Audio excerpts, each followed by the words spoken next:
So a couple of days ago, I showed footage from these 4 different cameras. So I've got the OSmo Action 4, the OSmo Action 5 Pro, the Ace Pro 2 and the GoPro HERO13 Black. And I showed a photo in a quad and put 1, 2, 3, 4 and just got you to see which frame you liked the most, or if you could see which camera might be which.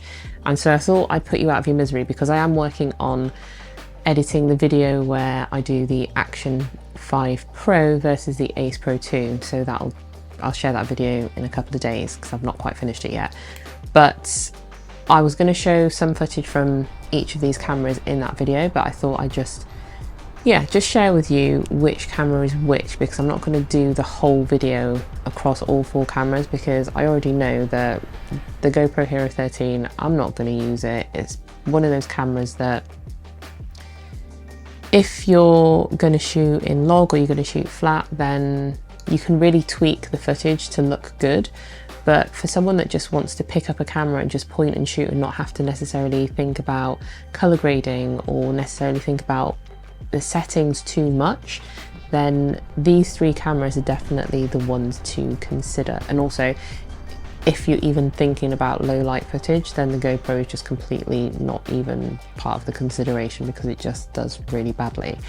And so I'm not going to show you low light footage in this video. I will save that for the comparison video, the bigger comparison video that I'm doing in more detail. But in terms of each of these cameras, the Action 4, 5, Ace Pro 2, GoPro. I'm not going to lie, when I look at the footage, and if you purely think about this from the perspective of just picking up a camera, having to literally do no tweaking to the settings, like no major tweaking to the settings, no color grading, nothing like that. You just want to pick it up, film some footage, edit it really quickly and get the video out. Just by looking at the footage, for me, I would be leaning more towards the Ace Pro 2 and the OSmo Action 4, because to me they both look the most natural. The OSmo Action 5 is just, there's still something that's just not quite right about the footage. In general, the footage looks high quality in terms of the crispness and the sharpness without being over sharpened and processed in that respect.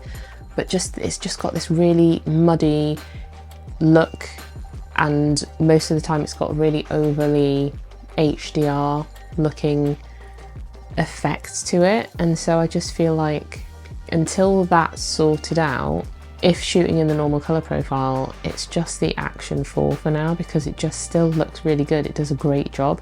The only time where it just doesn't compare to the OSmo Action 5 Pro is in low light. And like I said, I will show you some comparison footage for that in the full comparison video that I do, where I go into loads of detail about not just the footage but also the features as well. So yeah, just so that you could see for yourself which cameras were which, and you could start to make that decision if you're kind of on the fence as to which camera you're kind of leaning more towards, and if the quality of the image and the look of the image is one of the big kind of factors in you thinking about what camera you're going to go for, then hopefully that gives you a little bit more clarity in seeing all 4 of the cameras. But yeah, keep an eye out, because I am going to be sharing the video where I just talk about these 2 cameras mainly. I'll still show some footage from the Action 4, but it is mainly a comparison between these 2 cameras, because these are the ones